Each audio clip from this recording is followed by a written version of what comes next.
Hi friends, வண்டிக்கடை சுண்டல் மசாலா செய்கிறதுக்கு பட்டாணி 8 மணி நேரம் ஊற வச்சு குக்கரில் ஆட் பண்ணியிருக்கேன். அது கூட கொஞ்சமாக சால்ட் தண்ணி ஆட் பண்ணி வேக வச்சு எடுத்துக்கோங்க. மசாலா அரைக்க மிக்சி ஜாரில் ஒரு பெரிய வெங்காயம், 2 பச்சை மிளகாய், ஒரு துண்டு இஞ்சி, 5 பல் பூண்டு, ஒரு தக்காளி பேஸ்ட்டாக அரைச்சிட்டு வந்துருங்க. தண்ணி எதுவும் ஆட் பண்ண வேண்டாம். மசாலா செய்யறதுக்கு ஒரு கடாயில் 2 டேபிள் ஸ்பூன் அளவு ஆயில், கொஞ்சம் கடுகு, உளுத்தம்பருப்பு, கடுகு வெடிச்சோடனே கருவேப்பிலை, அரைச்சி வச்சு மசாலா பேஸ்ட் ஆட் பண்ணி நல்லா வதக்கிக்கோங்க. நல்லா எண்ணெய் பிரிஞ்சு வர வரைக்கும் வதக்கிக்கோங்க.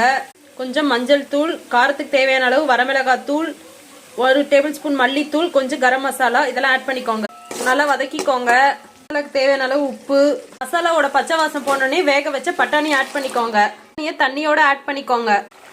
நல்லா கொதிச்சு கிரேவி பத்துக்கு வந்துருச்சு. இப்போ ஸ்டவ் ஆஃப் பண்ணிக்கலாம். மசாலா ஒரு பவுலுக்கு ட்ரான்ஸ்ஃபர் பண்ணிக்கலாம். அது கூட கொஞ்சமா வெங்காயம், கொத்தமல்லி ஆட் பண்ணிக்கோங்க. வண்டிக்கடை சுண்டல் மசாலா ரெடி. தேங்க்யூ.